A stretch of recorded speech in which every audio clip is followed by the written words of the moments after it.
आप देख रहे हैं श्री हरि कृपा आश्रम चैनल। संस्थापक स्वामी श्री हरि चैतन्य पुरी जी महाराज।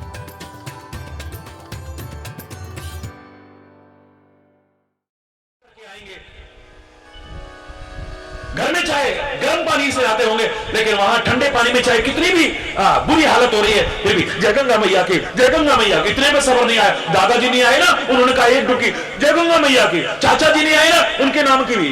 ताऊ जी नहीं आए, उनके नाम की भी। बुआ जी नहीं आए, उनके नाम की भी।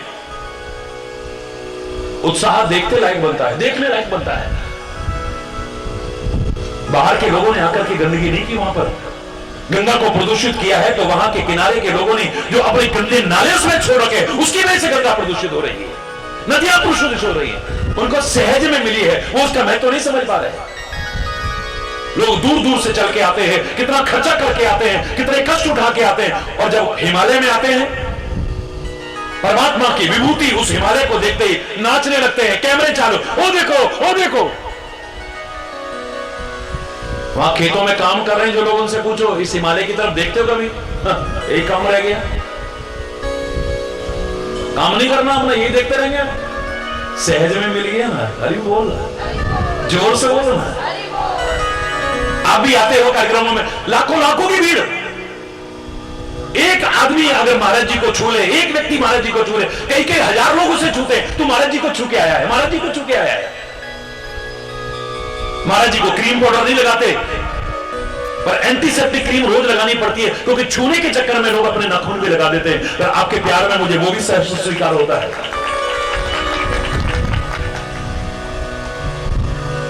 पीछे की घटना आप लोगों को याद होगी, टेलीविजन पर अगर देखा हो, 2.5-3 लाख आदमी की भीड़ में मेरे पास कमिश्नर आया रोता हुआ, महाराज जी हमारे क्षेत्र की इज्जत बचा लीजिए। क्या हुआ? बहुत सारे लोग मिट्टी का तेल, पेट्रोल लेके खड़े हुए हैं, अगर महाराज जी को छूने नहीं दोगे हम आत्मदाह कर लेंगे। यहां महाराज जी को छूना चाहते हैं, महाराज जी अगर बीच में निकल के गए तो दुर्घटना हो जाए, स्टम्पेड हो जाएगा। मैंने हाथ जोड़ करके सबसे प्रार्थना की, जितना प्यार आप करते हो उससे अनंत गुना महाराज जी आपसे प्यार करते हैं, इसमें कोई शक नहीं है। अपनी प्रशंसा करना शर्म की बात है, लेकिन इस चीज के लिए तो मैं कह सकता हूं, यह हृदय को बंजर भूमि नहीं है, उपजाऊ भूमि है। अगर प्यार का एक बीज आपने बोया है तो कई गुना होकर के लौटा के मिलता है। आप मेरे आंसू नहीं थमे महीनों तक। आज उस दृश्य को याद करता हूं तो रोंगटे खड़े हो जाते हैं। आपके प्यार के लिए मेरे पास कोई शब्द नहीं। करोड़ों करोड़ों लोग जो आपके इस लाठी वाले भैया से सारी दुनिया में प्यार करते हैं। मैंने प्रार्थना की, मैं आपके बीच आऊंगा, जरूर आऊंगा। मैं दुबक करके नहीं आता हूं और दुबक करके नहीं जाता हूं, आपके बीच से निकल के आता हूं, आपका प्यार स्वीकार करते हुए आता हूं। लेकिन आपकी भी जिम्मेदारी है कि किसी बुजुर्ग को कष्ट ना पहुंच जाए, किसी बच्चे को कष्ट ना पहुंच जाए, किसी का कोई नुकसान ना हो जाए। आप लोग अगर ध्यान रखते हो तो मैं आपके बीच से आता हूं। सबके मना करने पर भी मैं सबके बीच में से निकला। हकीकत जानी, उस दृश्य को याद करके रोंगटे खड़े हो जाते हैं। आज हरि बोल, उनको नहीं मिलते, उस इलाके में कोई संत नहीं जाते, कोई महाराज नहीं जाते, क्योंकि वहां कुछ मिलता नहीं है। हरि चैतन्य की ना तो वाणी बिकी हुई है, ना हरि चैतन्य बिका हुआ है। प्यार से ही जाता था, प्यार से ही जाता है, और प्यार से ही जाता रहेगा और आता रहेगा। पहली बार उन लोगों को मौका मिला, उन्हें बड़ी मुश्किल से मिली वो चीज, कदर की होती है। सहज में मिल जाए, 3 दिन है ना, चलो कल चलेंगे। हरि बोल, कौन सा महाराज जी भागे जा रहे हैं यार? हरि बोल ना, जोर में बोलो ना। कोई नहीं यार, महाराज जी कौन सा, कल चलेंगे, ठीक है। देखो जी कहूं इतनी मुश्किल से तो आए, चलो ना, ये काम भी जरूरी है ना जरा। हरि बोल, सहज में जो चीज मिल जाती है आदमी उसकी कदर नहीं कर पाता है। माता पिता तुम्हें सहज में मिल गए हैं, ये भारत माता तुम्हें सहज में मिल गई है, भारत की वो अमूल्य और महान संस्कृति तुम्हें सहज में मिल गई है। काश इसकी कदर कर पाओ, तुम्हारी जिंदगी समझ जाएगी। मुझे नाज है अपने भारत पर और भारतीय संस्कृति पर। और विचार करोगे तो आपको भी नाज होगा। I am proud to be an Indian. गर्व है मुझे भारतीय होने का। आपको याद होगा जब यूनिवर्सल पीस कॉन्फ्रेंस में मुझे बोलने का मौका मिला, इतने सारे धर्म मैंने पहली बार देखे, मैंने सबको प्रणाम किया, पूरे भारत की ओर से प्रणाम किया, अपनी धर्म और संस्कृति को समझते हुए सबका सम्मान किया। लेकिन जब मेरा बोलने का मौका आया, मैंने इतना कहा कि मेरे भारत के चिंतन से आगे अगर कोई बोलेगा, हरिचेतन उसके चरणों का गुलाम बन जाएगा। नाम रखा है पीछे यूनिवर्सल पीस कॉन्फ्रेंस, लेकिन यूनिवर्स की कहीं चर्चा भी नहीं है। आप ज्यादा से ज्यादा वर्ल्ड पीस तक बोले हो, विश्व शांति तक बोले हो। मैं हर धर्म का सम्मान करता हूं, लेकिन विश्व शांति से ज्यादा आप लोग नहीं बोले। मुझे नाज है अपने भारत और भारतीय संस्कृति पर। आज से नहीं, सनातन काल से कहती आ रही है ओम देव शांति, अंतरिक्ष शांति, पृथ्वी शांति, रापः शांति, रौखदयः शांति, वनस्पतयः शांति।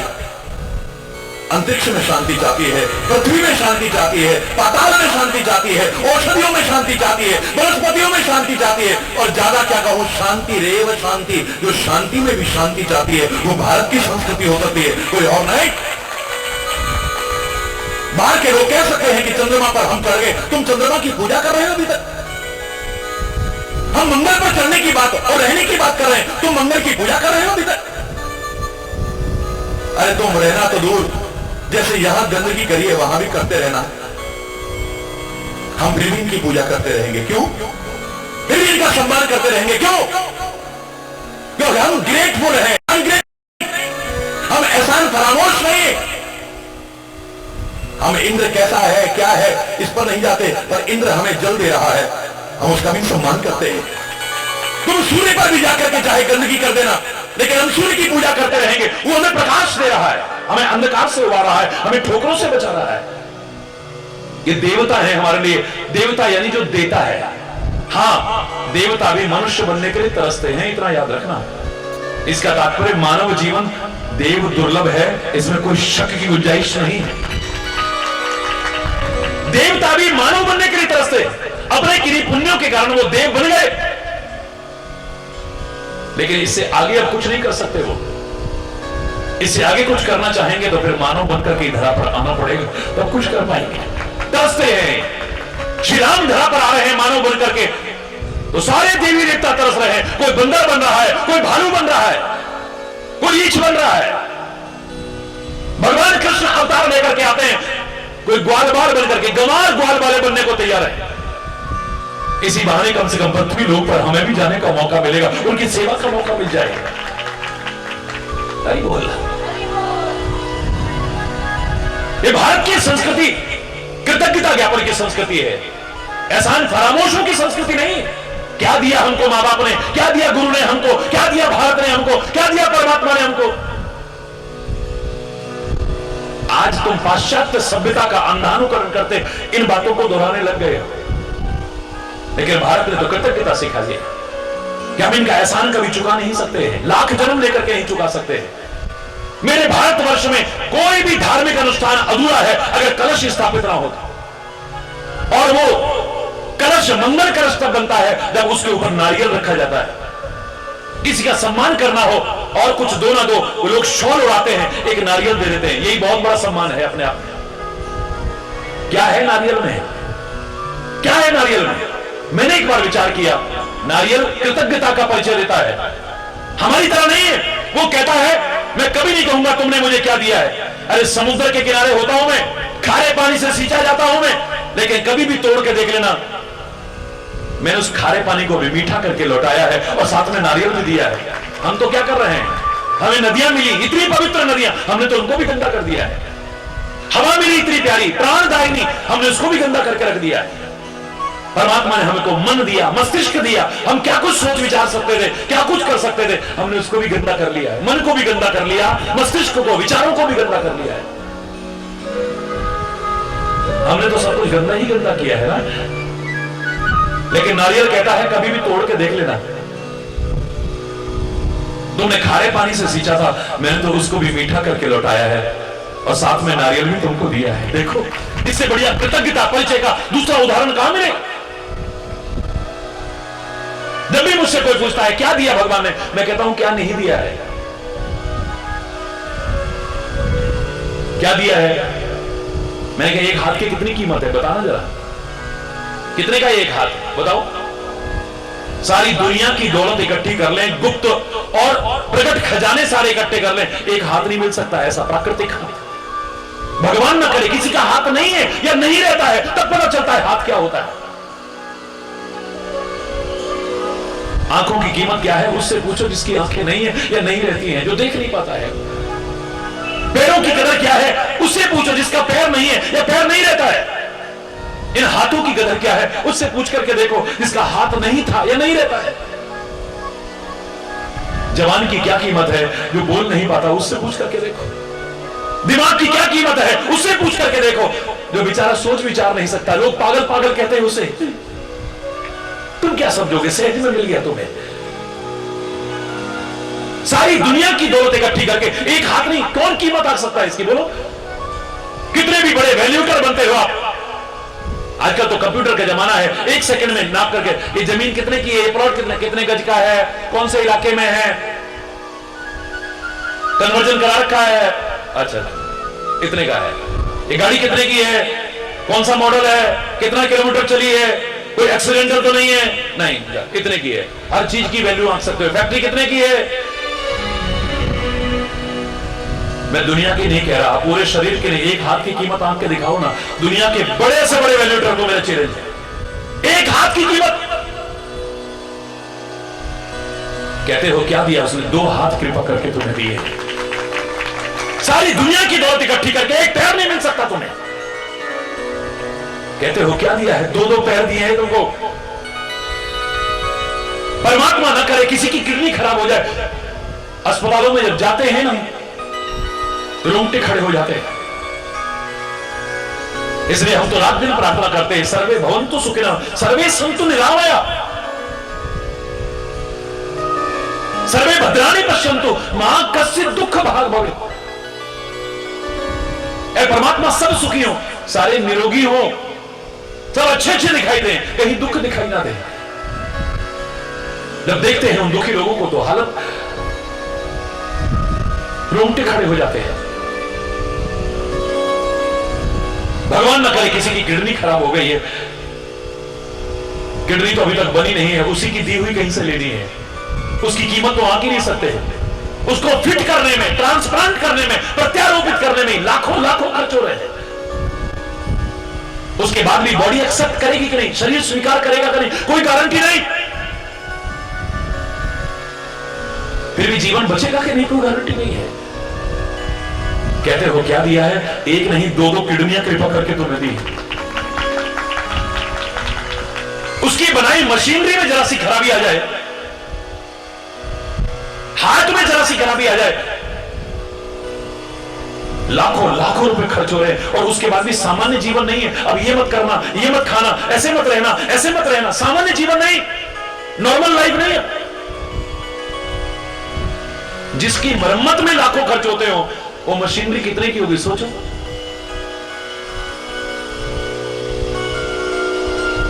क्या दिया है परमात्मा ने, कहने वाले कभी विचार करके देखना, पता चल जाएगा क्या दिया है उसने। खांचे में फिट की हुई है प्राकृतिक आंखें कितने की होंगी, कान की सुनने की शक्ति खत्म हो जाए तब पता चलता है क्या कीमत है इसकी। अब सामने लोग मजाक उड़ा रहे हैं, सुनाई कुछ दे नहीं रहा है, उल्टा का उल्टा जवाब निकल रहा है मुंह से, तब पता चलता है कि कान की कीमत क्या है। दुनिया में कोई छोटा मोटा भी गिफ्ट हमको देता है, हम थैंक यू बोलते हैं उसे, छोटा मोटा गिफ्ट भी। अगर हम एक सच्चे इंसान हैं तो छोटा मोटा कोई उपहार हमको देता है, कोई तोहफा देता है, हम उसको थैंक यू बोलते हैं, नहीं बोलते। वो तोहफा जिसकी कीमत आंकी जा सकती है, ना भी होगा तो पर्ची नीचे लगा के लाते हैं, हटाते नहीं उसको, कितने की आई है, हरी बोलना, बल्कि 2 का 3 करने की कोशिश करेंगे, 200 की आई है तो 300 करने की कोशिश करेंगे, हरी बोलना, हरी बोलना। विचार करके देखिए कभी, वो छोटा सा तोहफा जिसकी कीमत आकी जा सकती है और जिसे कभी ना कभी हमने लौटाना है, रिटर्न करना है कभी ना कभी। आज वो हमारे कार्यक्रम में ये लेकर के आए, हमारा जब मौका लगेगा तो उससे ज्यादा कीमत का या कम से कम उतनी कीमत का लौटाने की कोशिश करते हैं। तो छोटा सा तोहफा जिसकी कीमत आकी आ जा सकती है, जिसको कभी ना कभी लौटाना है, उसे पाकर के तो थैंक यू भी बोलो, दुनिया के सामने गुण गाओ, वो हमारे लिए ये लेके आया, ये लेके आया।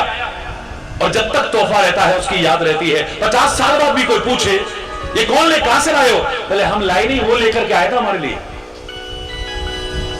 और जिसने इतने अनमोल तोहफे दिए, जिसकी कीमत भी नहीं आकी जा सकती, जिसे कभी लौटाने की सोच भी नहीं सकते, उसे पाकर के कहते हो क्या दिया है। विचार करेगा कि हम कैसा जीवन जीने की कोशिश कर रहे हैं। कृतज्ञता ज्ञापित करनी चाहिए। लाख जन्म लेकर के कर्जा नहीं चुका सकते, अपनी मातृभूमि का कर्जा नहीं चुका सकते, अपने वतन का कर्जा नहीं चुका सकते, अपने मां बाप का कर्जा नहीं चुका सकते, अपने गुरु का ऋण नहीं उतार सकते, अपने परमात्मा के ऋण कभी चुका नहीं सकते।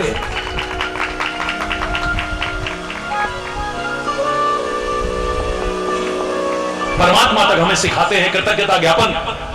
परमात्मा की कोई क्या सहायता करेगा, लेकिन हनुमान थोड़ी सी मदद करते हैं। सारी जिंदगी हनुमान के गुण गाते हैं। हनुमान लंका से लौट के आया तो कहते हैं प्रति उपकार करूं का तोरा, सन्मुख हो न सकत मन मोरा, सुन सुत तो ही उरण में नहीं, तेरा कर्जा कभी चुका नहीं सकता हूं मैं। और ये नहीं कि बाद में भूल गए हो, इतने टाइम बाद लंका का युद्ध जीतने के बाद अयोध्या में पहुंचे हैं, सबका परिचय करा रहे हैं एक दूसरे से। जब हनुमान का परिचय कराने की बात आई तो हनुमान के बराबर जो है, तुम मम प्रिय भरत ही सम भाई कहते ना, तो उसके समकक्ष जो भक्त है उससे परिचय कराते हैं। भरत भैया ये देखो हनुमान है, क्या विशेषता है इसकी। भरत भैया कपि से उऋण हमना, हे भरत भैया कपि से उऋण हमना, सोयोजन मर्याद सिंधु की लांग गयो क्षण माही। हे भरत भैया मैं इसका कर्जा कभी चुका नहीं सकता हूं, लाख जन्म लेकर के नहीं चुका सकता हूं। 100 योजन सागर पार करके सीता की खबर लेके ये आया था, लंका में आग इसने लगाई थी। मेरा लक्ष्मण भैया मूर्छित हो गया था, अगर उसे कुछ हो जाता तो मैं जिंदा ना रहता, मैं जिंदा ना रहता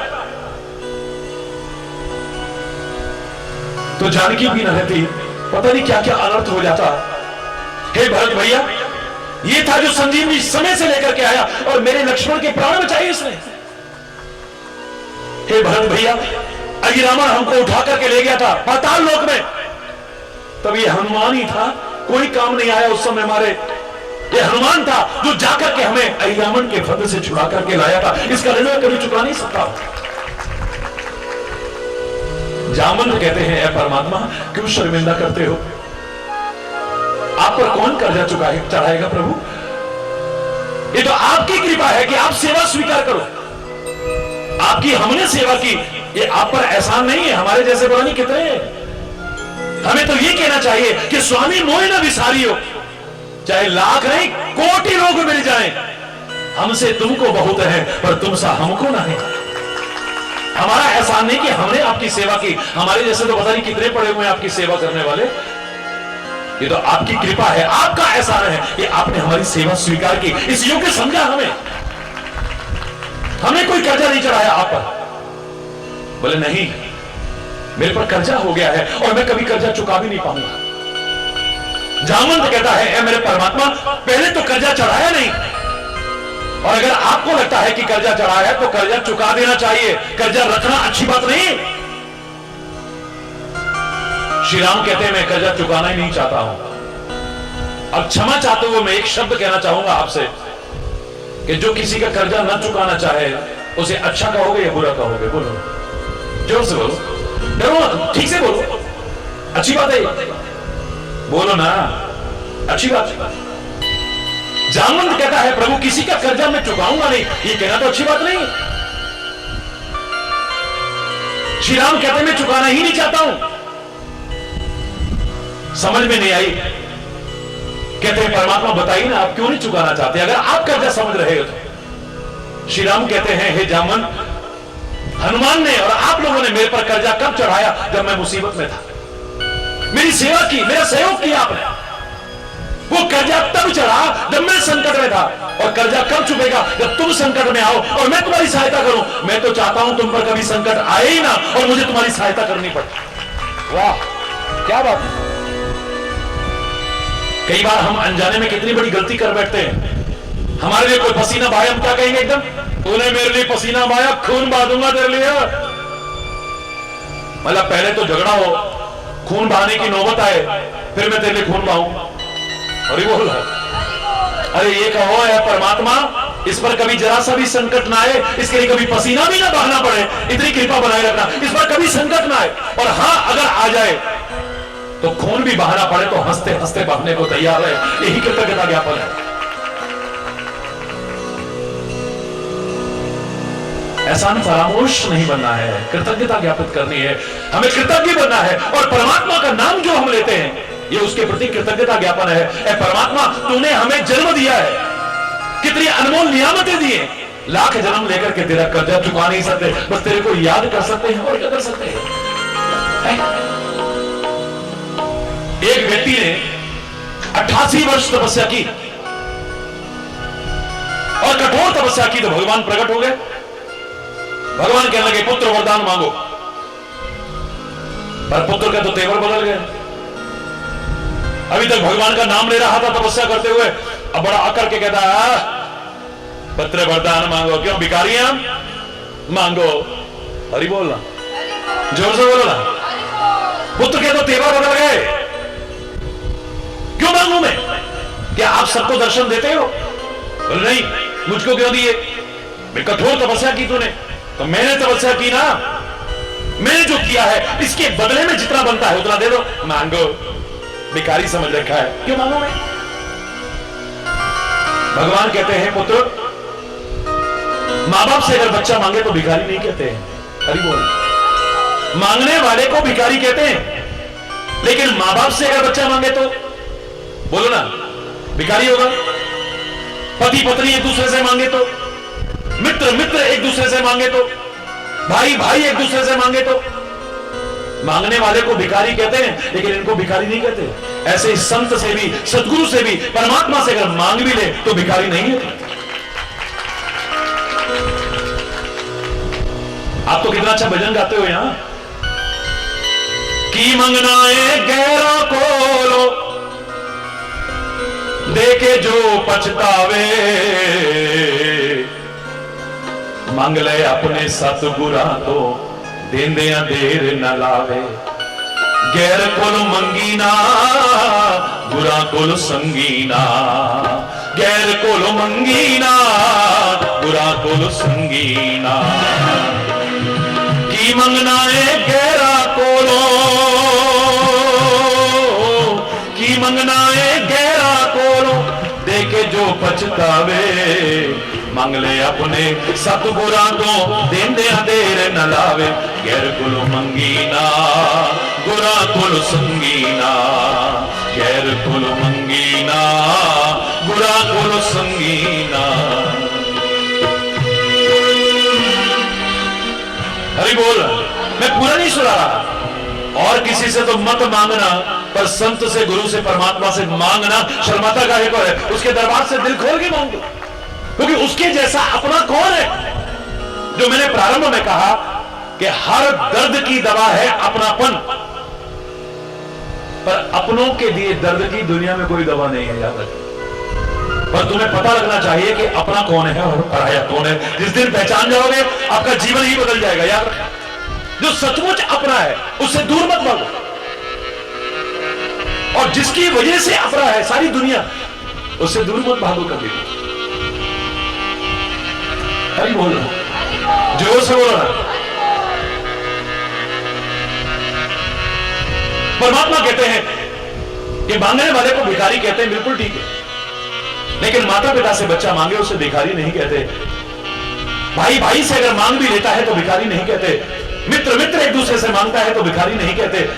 पति पत्नी एक दूसरे से मांग ले तो उसे भिखारी नहीं कहते। ऐसे ही संत से, सदगुरु से और परमात्मा से मांग भी लिया तो भिखारी नहीं कहलाएगा। मांगना तू, मांगने में क्या पड़ेगी?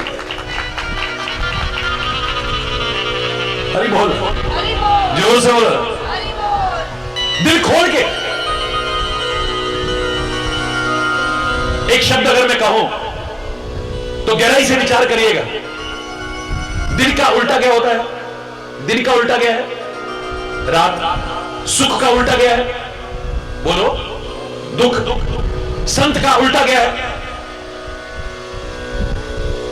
ठीक है, कोई शक? ऐसे ही ओपन का उल्टा क्या है? बोलो, ओपन का उल्टा क्या है? क्लोज। क्या बात, ओपन का उल्टा क्लोज। ये अपोजिट है, लेकिन अपनेपन की पहचान देखिए, इसे अपोजिट कहते हैं। ओपन का अपोजिट क्या है? क्लोज। लेकिन जिसके हम बहुत क्लोज होते हैं उसी से ओपन होते हैं, इतना भी याद रखें। जिसके बहुत क्लोज होते हैं, बहुत नजदीक होते हैं, उसी के सामने ओपन होते हैं। चाहे झूठ मूठ किसी के क्लोज समझ बैठे, उसके सामने दिल खोल के रख देंगे। उसके जैसा अपना कौन होगा जिसके सामने दिल खोल सके हम? है? भगवान कहते हैं कि मैं तेरा अपना हूं, मुझसे मांगने लेगा तो तू भिखारी नहीं। बोले नहीं, मैंने जो किया है, कठोर तपस्या की, उसके बदले में जो बनता है उतना दे दो। भगवान बोले इसका तात्पर्य तू प्यार नहीं व्यापार कर रहा था, जो भी समझते हो। तो बोले अगर व्यापार कर रहा था तो मैं एक बात जरूर कहूंगा, फिर तो ईमानदार व्यापारी बनो। क्यों क्या मुझे बेईमान समझा है आपने? बोले बेईमान का तात्पर्य क्या है? जिसे अपना लेना तो याद है, पर किसी से कुछ लिया है वो याद नहीं रहता। मैंने किससे क्या लिया है? बोले जिससे तू कह रहा है उसी से बहुत कुछ लिया है। मैंने कभी एहसान नहीं जताया, लेकिन तूने जो मुझसे लिया है वो तेरे को याद नहीं है। इस शरीर से तूने तप किया, उसका बदला चाहता है, लेकिन जिस शरीर से तप किया वो किसका दिया हुआ है? बोलो, वो शरीर किसका दिया हुआ है? विचार करा, बोले आपका। तो शरीर की कीमत चुका दे, मैं तेरी तपस्या की कीमत चुका दूंगा। अभी आपने सुना, एक अंग की कीमत आंक नहीं सकते, चुकाना तो बहुत दूर की बात। ये हाथ की कीमत आंक नहीं सकते, पैर की कीमत आंक नहीं सकते, किडनी की कीमत आंक नहीं सकते, हार्ट की कीमत आंक नहीं सकते, एक अंग की कीमत नहीं आंक सकते। पूरे शरीर की कीमत कौन आंकेगा? है कोई दुनिया में? लाख जन्म लेकर के कीमत आंक नहीं सकता, चुकाना तो बहुत दूर की बात है। भगवान कहते ठीक है भी, तूने जो तपस्या की उसका बदला मैं चुका दूंगा, और जिस शरीर से तपस्या की है वो मेरा दिया हुआ है, उसकी कीमत चुका देना। पहले जंगल में रहता था, उसकी कीमत चुका देना। सूरज का प्रकाश मिल रहा था, उसकी कीमत चुका देना। हवा ले रहा था, अगर एक सेकंड को हवा बंद हो जाए तेरे प्राण चले जाते, उसकी कीमत चुका देना। कभी पानी तो पिया होगा ना, कंदमूल फल तो खाए होंगे ना, अपने प्राण तो बचाए होंगे ना, उसकी कीमत चुका देना। सच जानिए, लंबा होकर के लेट गया चरणों में, दंड की तरह से लेट गया चरणों में, और लंबा लेट करके कहता है ऐ परमात्मा मुझे क्षमा करना, मैं मांग रहा हूं, आपसे मांग रहा हूं। सबसे पहले तो ये मांगता हूं कि आपका जो बिल है ना इसे फाड़ करके फेंक देना, क्योंकि मैं लाख जन्म लेकर चुका नहीं पाऊंगा कभी। मैं अपना पर्चा फाड़ता हूं और आप अपना पर्चा फाड़ दो। अरे बोल रहा, तो वो जो सबसे करीब है हमारे, जो सबसे अपना है हमारा, जिसकी वजह से सब अपने हैं, उसका नाम लेना हमारा फर्ज है। कृतज्ञता ज्ञापन है, उसने इतना कुछ दिया है कि लाख जन्म लेके हम कर्जा तो नहीं चुका सकते, कम से कम दिल से उसे याद तो कर सकते हैं, उसकी महिमा तो गा सकते हैं। इसलिए भगवान का नाम लेना है, माना कि अपने कर्मों का ही फल मिलना है। आपका प्रश्न अपनी जगह है कि कर्मों का फल मिलना है, भगवान का नाम लेने की क्या आवश्यकता है? उसने जो दिया है उसके प्रति कृतज्ञता ज्ञापन करना हमारा पुनीत कर्तव्य बन जाता है, इसलिए परमात्मा का नाम लेना है। और वैसे भी हमारे महापुरुषों ने कहा है कि परमात्मा का नाम लेते हुए अपना कर्म करो, विचार पूर्वक करो। दुनिया में ऐसा क्या असंभव है जो तुम नहीं कर सकते हो? देखो जरा करके, भगवान कृष्ण ने जो संदेश दिया, खाली गीता में कर्म का नहीं दिया, खाली कर्म का नहीं दिया है। कर्म को प्रधान अवश्य कहा है, लेकिन सब कुछ नहीं कहा है। 18 अध्याय में 6 अध्याय सांख्य योग यानी ज्ञान के, 6 अध्याय उपासना योग यानी भक्ति के, और 6 अध्याय कर्म योग है। बराबर बराबर बांटा है उसने। कर्म, भक्ति और ज्ञान का अगर समन्वय हो जाए, ये जीवन कितना आदर्श बनेगा, कितना महान बनेगा, कभी सोचा भी नहीं होगा। भारतीय संस्कृति ये नहीं कहती चाहे जो कर्म करो, चाहे जैसे कर्म करो, विचार पूर्वक कर्म करो, परमात्मा का नाम लेकर के करो, क्या नहीं पा सकते हो। फिर देखो, भारतीय संस्कृति में हमें सबसे पहले प्रातःकाल उठ करके क्या कहा था? प्रातःकाल उठो, किसी की शक्ल मत देखो, अपने हाथ देखो और मंत्र बोलो। क्या मंत्र बोलो? कराग्रे बसते लक्ष्मी, बोलो। कर मध्ये सरस्वती, कर मूले तु गोविंद, प्रभाते कर दर्शनम। कराग्रे बसते लक्ष्मी, करके आगे अग्र भाग में लक्ष्मी का निवास है। यानी तुम मेहनत करो, लक्ष्मी हासिल कर सकते हो। खाली लक्ष्मी यंत्र रख के लक्ष्मी मिल जाएगी, धोखे में मत जीना। अरे बोलना, जोर से बोलो ना। मात्र लक्ष्मी की पूजा करके लक्ष्मी मिल जाएगी। अरे बोलना।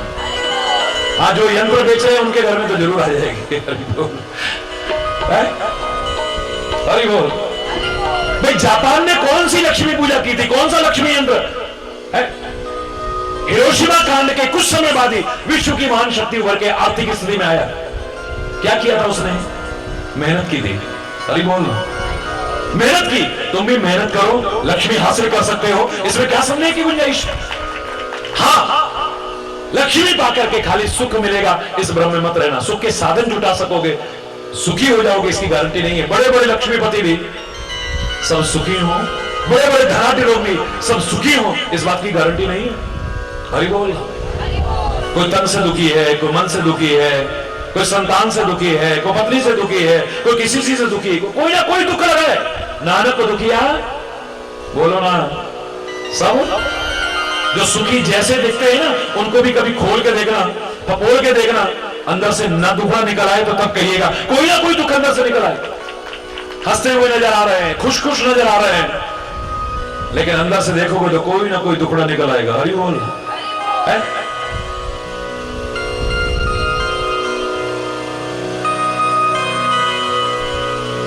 धन से सुख के साधन जुटा सकते हैं, सुखी हो जाए इस बात की गारंटी नहीं है।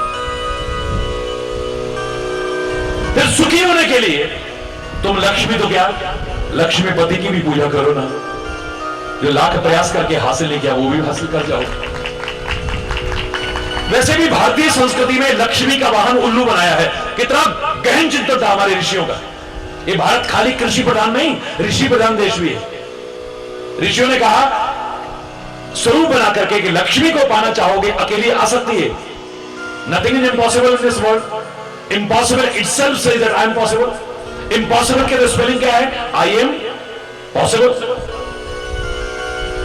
असंभव कुछ नहीं है, कठिन हो सकता है तो तुम पा सकते हो, लेकिन अकेली लक्ष्मी आएगी ना तो याद रखना उल्लू पर बैठ करके आएगी। उल्लू को अंधेरा प्रिय है, अंधेरा अज्ञान का प्रतीक है। लक्ष्मी तो आएगी लेकिन साथ में अज्ञान लेकर के आएगी, अभिमान लेकर के आएगी, गंदे व्यसन लग जाएंगे। आई हुई लक्ष्मी भी नष्ट हो जाएगी और हमको भी बर्बाद कर देगी। इतना नहीं, लक्ष्मी भी बर्बाद हो जाएगी, हम भी बर्बाद हो जाएंगे। याद रखना, गंदी आदतें लग जाएंगी, अभिमान आ जाएगा, गंदे व्यसन लग जाएंगे। लक्ष्मी ही चाहते हो, बिल्कुल चाहो। विष्णु को याद करो, जब लक्ष्मी आ सकती है तो विष्णु क्यों नहीं आ सकते? अब विष्णु का जो बनाया है, विष्णु के साथ में लक्ष्मी आती है, और जब विष्णु के साथ लक्ष्मी आती है, उल्लू पर सवार होकर के नहीं, गरुड़ पर सवार होकर आती है। गरुड़ का आहार है सर्पों का। भगवान भी आ गए, लक्ष्मी भी आ गई, हमारे जीवन की कटुता और विषता भी समाप्त हो गई। ये ज्यादा श्रेष्ठ है या मात्र लक्ष्मी श्रेष्ठ है? आप विचार कर लीजिए। इसीलिए भारतीय संस्कृति में जब आप दिवाली पर लक्ष्मी पूजन करते हो, खाली लक्ष्मी का पूजन नहीं करते हो। काय का पूजन करते हो? लक्ष्मी गणेश का पूजन करते हो। गणेश विद्या और बुद्धि के विधाता और प्रदाता है। यानी लक्ष्मी हो लेकिन साथ में आपकी बुद्धि भी ठीक बनी रहे, गंदे ऐब ना लग जाए, अभिमान ना आ जाए, लक्ष्मी भी बर्बाद ना हो जाए और तुम भी बर्बाद ना हो जाओ। इस बात को ध्यान में रखना। कराग्रे बसते लक्ष्मी, आप मेहनत करो, लक्ष्मी मिलेगी। अपने हाथ जगन्नाथ, ये भारतीय संस्कृति का चिंतन है। मेहनत के बल पर, निकम्मे में ढल्ले बनना नहीं सिखाती है भारतीय संस्कृति। कराग्रे बसते लक्ष्मी, कर मध्य सरस्वती, कर के मध्य में सरस्वती, यानी ज्ञान के महत्व को भी स्वीकार करो।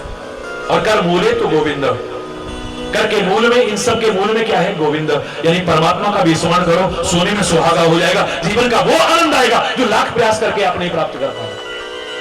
आप खाली लक्ष्मी से सोने की चेन बना लोगे, हीरे की चेन बना लोगे, लेकिन सच्चा चैन, सुकून, शांति मिल जाए, इस बात की कोई गारंटी? गले में चैन है, बेचैन फिर भी रहते हैं। अरे बोल, जोर से बोलो है? सच्चा चैन, सच्चा सुकून, सच्ची शांति इन तीनों के समन्वय से ही मिल सकती है, वरना नहीं।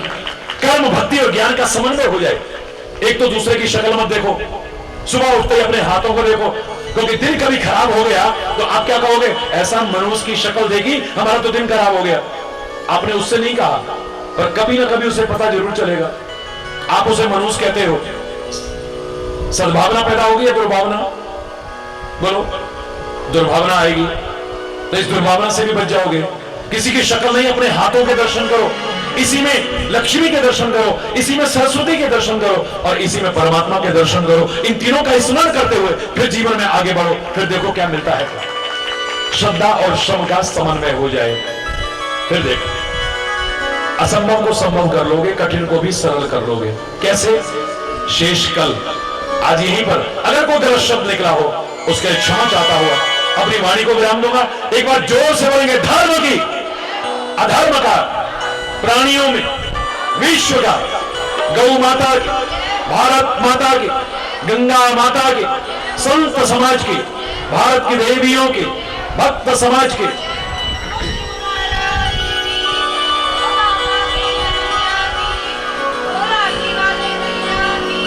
बोलो वृंदावन बिहारी लाल की जय। जय श्री राधे श्याम राम। हरि बोल, हरि बोल, हरि बोल।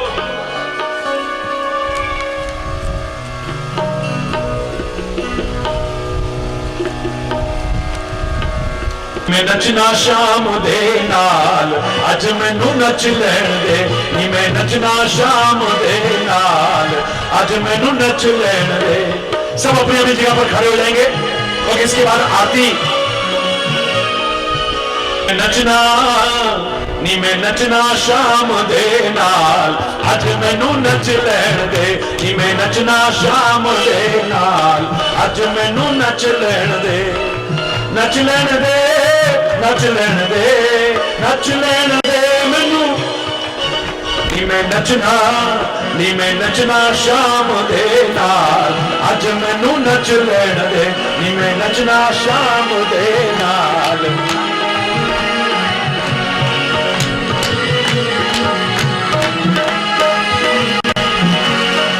पैरां दे विच घुंघरू बन के, पैरां दे विच घुंघरू बन के, अपने श्याम दी जोगन बन के, अपने श्याम दी जोगन बन के, मैं नच के, ओ मैं नच के मनावा दिलदार, अज मैनू नच लैण दे, मैं नच के मनावा दिलदार, अज मैनू नच लैण दे, मैं नचना, मैं नचना शाम दे नाल, अज मैनू नच लैण दे, मैं नचना शाम दे नाल, अज मैनू नच लैण दे।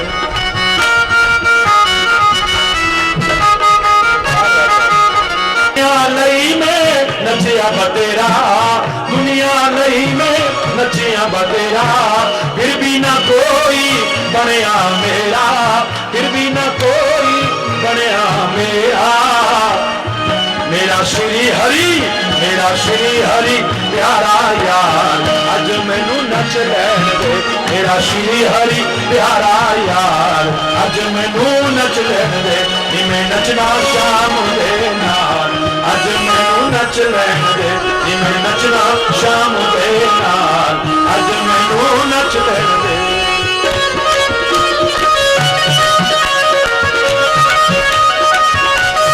हरि बोल।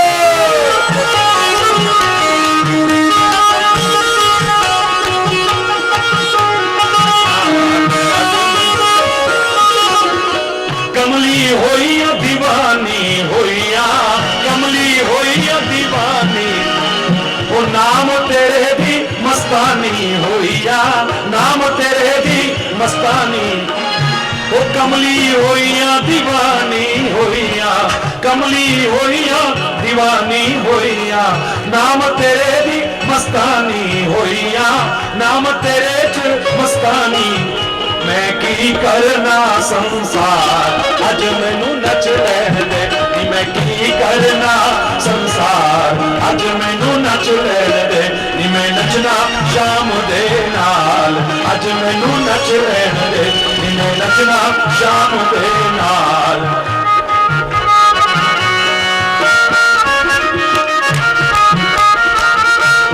हरि बोल।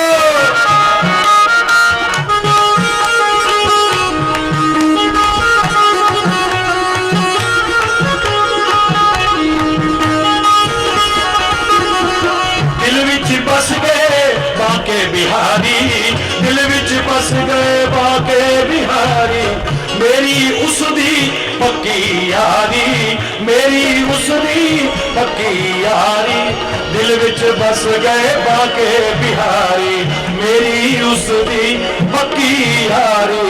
वो मेरा श्री हरि प्यारा यार अज मैनू नच लैन दे, मेरा श्री हरि प्यारा यार अज मैनू नच लैन दे, मैं नचना शाम दे नाल, अज मैनू नच लैन दे, मैं नचना शाम दे नाल, अज मैनू नच लैन दे, मैं नचना शाम दे नाल, अज मैनू नच लैन दे, मैं नचना शाम दे नाल, अज मैनू नच लैन दे, मैं नचना शाम दे नाल, अज मैनू नच लैन दे। हरि बोल, हरि बोल। धन्यवाद, बहुत बहुत धन्यवाद। आपकी बात से मैंने आज शुरू किया है कि सचमुच अपना कौन है, उस अपने से एक बार अपनापन जोड़ के देखना, सब दुख दर्द दूर ना हो जाए तब कहना। क्योंकि फिर मैं कह रहा हूं, अपनापन हर दर्द की दवा है, पर अपनों के दिए दर्द की कोई दवा नहीं है। जिनको जो अपने नहीं थे लेकिन अपना समझ बैठे आप, उनसे जब चोट पहुंचती है, दर्द पहुंचता है, सारी जिंदगी को चोटता है। एक वो है, या मेरा सदगुरु है, या उसके नाते फिर सब अपने नजर आएंगे। हर मर्ज की दवा ना मिले तब कहना तो तेरे मांगने में कमी हो जाएगी, उसके देने में कमी नहीं होगी। तेरी झोली छोटी पड़ जाएगी तो उसके दरबार में कोई कमी नजर नहीं आएगी। तेरे को भर जाए सबकी झोली, खुशियों से भर जाए, उल्लास से भर जाए। मेरा भारतवर्ष फिर से हंसता खिलखिलाता हुआ नजर आए। सारी दुनिया में, सारे संसार में खुशियां हो, उल्लास हो, आनंद हो। इसी कामना के साथ आज यहीं पर अगर कोई गलत शब्द निकला हो तो उसके लिए क्षमा चाहता हुआ वाणी को विराम दूंगा। एक बार फिर जोर से बोलेंगे, धर्म की अधर्म का, प्राणियों में विश्व का, गौ माता की, भारत माता की, गंगा माता की, संत समाज की, भारत की देवियों की, भक्त समाज की,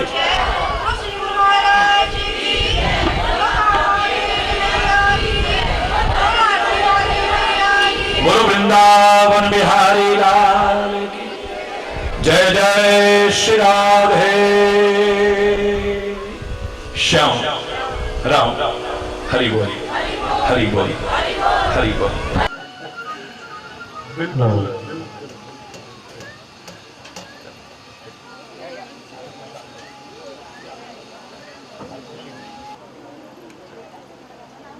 हरि बोल।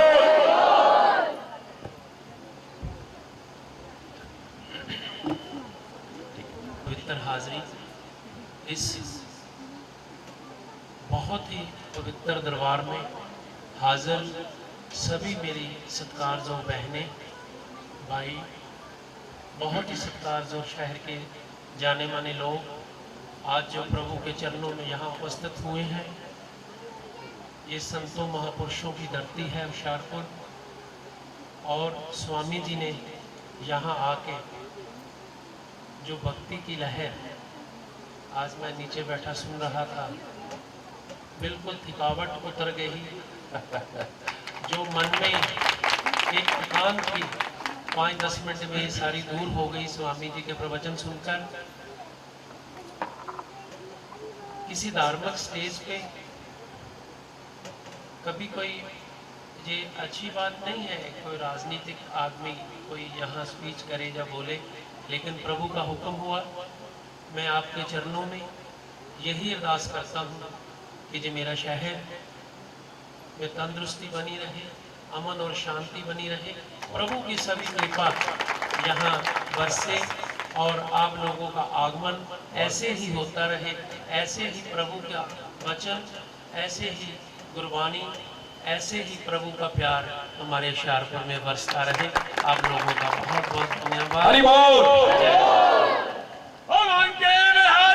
जय जय मोह विनाश भवबंधन हारी, ओम जय गुरु बलहारी, ब्रह्मधारी गुरु महिमा धारी, ओम जय गुरु बलहारी, जप तप तीरथ संयम दान विविध दीजे, नाम जहाज बिठा कर गुरुबल में तारे, ओम जय गुरु बलिहारी, मोहन जी नाम जहाज बिठा कर गुरुबल में तारे, ओम जय गुरु